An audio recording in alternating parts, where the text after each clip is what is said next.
किस तरह से इस वक्त की शुरुआत देख रही हैं आप? स्ट्रैटेजी क्या होगी और साथ ही आपके ओपनिंग कॉल्स क्या होंगे, बताएं। गुड मॉर्निंग मानसी जी, सारे पैनलिस्ट और सारे दर्शकों को भी मेरा नमस्कार। सो मार्केट ओवरऑल कंसोलिडेट कर रहा है। निफ्टी 23,800 से लेके ऊपर 24,500 इसी रेंज के अंदर मेरे हिसाब से ये कंसोलिडेट होगा, काफी कंसोलिडेट होगा। तो ऊपर के तरफ जब उछाल आता है तो वहां से हमें बिकवाली दिखेगी और नीचे 23,800 एक क्रिटिकल प्राइस पॉइंट रहेगा कि जो अगर वो लेवल टूटता है तो फिर हमें नीचे एक अच्छी खासी बिकवाली देखने मिल सकती है 23,300 तक। बट जब तक इस रेंज में है, इस सीमित दायरे में है, मेरे हिसाब से इंडेक्स को ट्रेड ना करके स्टॉक स्पेसिफिक एक्शन पे ध्यान दिया जा सकता है। और वही रेंज बैंक निफ्टी के लिए नीचे 51,000 से ऊपर 52,500 तक का है। तो इसी रेंज में वोलेटिलिटी काफी है, स्टॉप लॉसेस काफी जल्दी हिट हो सकते हैं क्योंकि इंट्राडे वोलेटिलिटी भी है और गैप ओपनिंग्स भी है। तो मेरे हिसाब से इंडेक्स को फिलहाल ट्रेड करने में अवॉइड करना चाहिए। किसी एक एक्सट्रीम एंड पे आता है तो वहां पे हम कॉन्ट्रा ट्रेड ले सकते हैं। जैसे नीचे 23,800 पे निफ्टी आती है या 51,000 के आसपास बैंक निफ्टी आती है, तो वहां पे हम खरीदारी कर सकते हैं। 1% का स्टॉप लॉस लगाना होगा और ऊपर की तरफ जो टारगेट रहेगा वो 24,250 का रहेगा और बैंक निफ्टी के लिए 52,000 का रहेगा। जी, स्टॉक स्पेसिफिक मूव ज्यादा नजर आते हैं, वहां कन्विक्शन आपको ज्यादा दिखता है, तो फिर स्टॉक्स कौन से आपके रेडार पर, ये भी बताएं।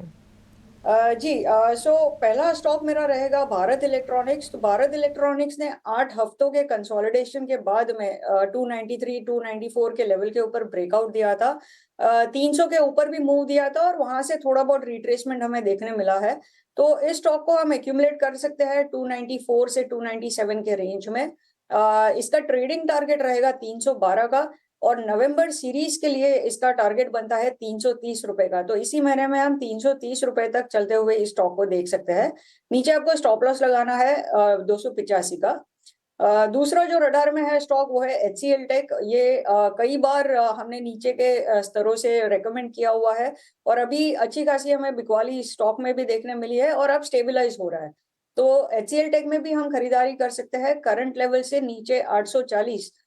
इस लेवल तक अगर डिप होता है तो वहां तक हम खरीदारी कर सकते हैं।